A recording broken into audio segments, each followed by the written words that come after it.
Elden Ring is extraordinarily beautiful, but also totally boring. According to Vice, that's what they would like you to think. In my opinion, Elden Ring's a 10 out of 10. I don't think I've had one boring moment in my entire 500 hours of playing this game.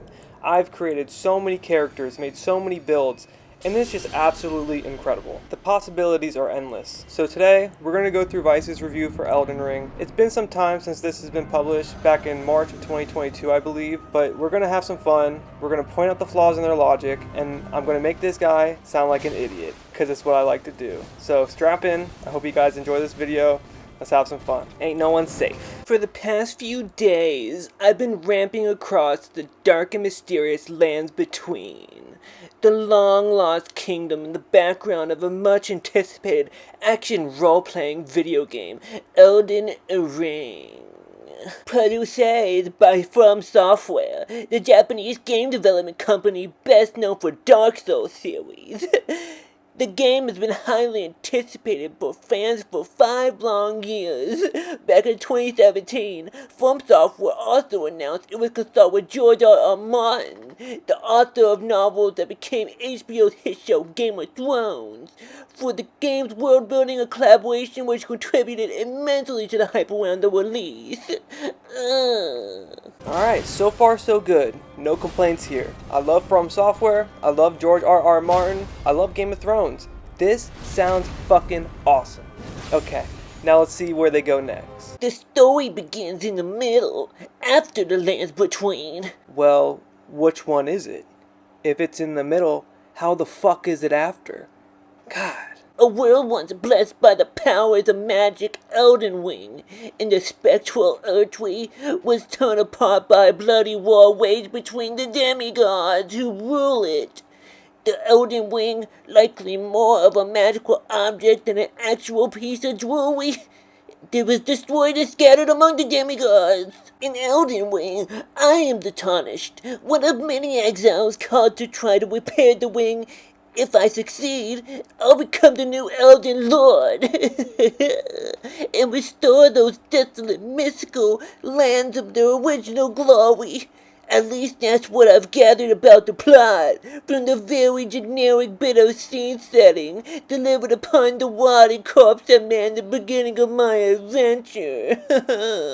Take the Elden Ring said, okay. Okay, so what I've gathered so far from that is that this man is mad that there's not a cutscene around every corner, it seems like. If you want that, go play God of War. If you want that, go play Ghost of Tsushima. But, I will tell you right now, Elden Ring succeeds because it focuses on gameplay. The story is within the game. You need to do a little bit more legwork to get that story, but once you get it, it is incredible. There's a reason why these games are beloved and they're so passionately sought after by their fans. We want more. We cannot get enough. So we don't need people coming in with these whacked out opinions talking about how the game needs more story. That would ruin the flow and pacing of a game like this. Period. Full stop. I have to preface what follows by saying Elden Ring is incredibly beautiful. From its ghostly and angular castles to its unsettling foggy marshlands. The game is very successful in creating an open world where pain and solitude seem to reign supreme. I appreciated the developer's choice to build a vast and intricate expanse, in contrast to the Dark Souls series, where most of the gameplay takes place in tight, anguish-inducing corridors. It scared the living shit out of me, man. I couldn't wait to explore all the nooks and crannies on this immense map, to talk to all the inhabitants of the cursed world and visit all of the 145 exclamation point caves. It's funny how he talks about the exploration and he hypes it up to be this grand thing, while simultaneously in the title saying that this game is boring. Wouldn't that be the fun part of the game? Isn't that the number one part of the reason why we're all here, because of the exploration in a FromSoft game? 9 times out of 10, it's just a league of their own.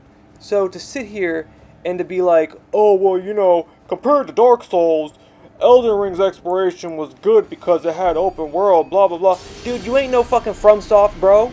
You ain't no FromSoft, bro. You're talking about the Souls like you play the shit, dude. Get the fuck. Unfortunately, my visceral excitement evaporated as quickly as it has risen. Once I realized that Elden Ring was one crucial thing in common with Dark Souls. I mean, it's technically the same fucking game. The gameplay that feels unoriginal and pretty damn boring. To me at least, cause my opinion is the best of all. All you do is take part in really hard fights, loot enemies for XP, and hope to level up enough to make the next encounter less difficult. I mean, isn't that what you do in basically any video game? Question mark? As a result, my daily explorations of the lands between settled into a pretty regular and understimulating, I add, pattern. Dodge, attack, dodge, attack, dodge, attack. All this while dying 40 times a day because of random attacks. How fucking dare they? Like a 12-meter remote-controlled spear coming out of nowhere. I discover an area, kill some monsters, and freaking die, dude! Then try to defeat them once again, and inevitably die! A few more times, and repeat the process until I'd eventually make it through. The gameplay ended up being so repetitive, it instilled a sense of feverish fatigue in me, so much so that I almost gave up and bought the different game because I'm coming back to my senses. Shit. Oh my fucking god. This guy is not seriously getting mad about playing a Souls game and dying. Get fucking good, dude. Get fucking good. That's all I have to say. Alright, on to the next one. Despite it all, I continued my journey across Elden Ring's beautiful, empty terrain, populated by monsters and soldiers who all, luckily, seem to have a field of vision of a very old Labrador. In the midst of this journey, I encountered the game's bosses. These bosses are the cornerstones of the gameplay and demand disproportionate efforts to defeat. They're so fucking hard, I got my ass whammed too many times. It's almost impossible to beat them the first time around. That's not true. In fact, the only way to defeat them is often seemingly by learning their attack schemes by heart, and responding with beautifully choreographed dodge, attack, dodge, attack, dodge, attack, like a modern day RPG version of Paula Abdul's routine. And then finally repeating that 1,000,000 times before finally pulling it off. Okay, first off, saying that you can't beat one of these bosses on the first try is bullshit. I have done it. Plenty of people have done it. Some of these bosses in this game are incredibly easy. Like, so stupidly easy, they shouldn't even be in the game. I honestly think FromSoft should have scrapped them and made something else. They're just bosses for, scrubs, dude. Yes, some might say it's precisely this difficulty than this repetition that made the game satisfying to begin with. But Elden Ring doesn't really introduce anything else besides that. After 10 or so hours, mind you, this is like a 150 to 200 hour game here.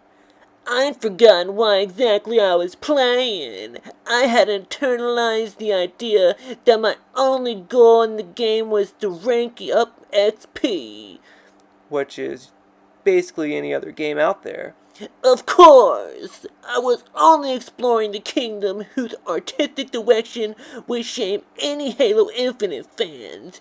But to what end? It all seemed meaningless to me. Like, goddamn, bro, you sound so fucking mad because you got stuck on a boss or something. Shit, online fans and journalists alike have focused on the free exploration of the Elden Ring world, appreciating the fact that players are basically on their own and aren't given a huge amount of direction, which made me wanna cry.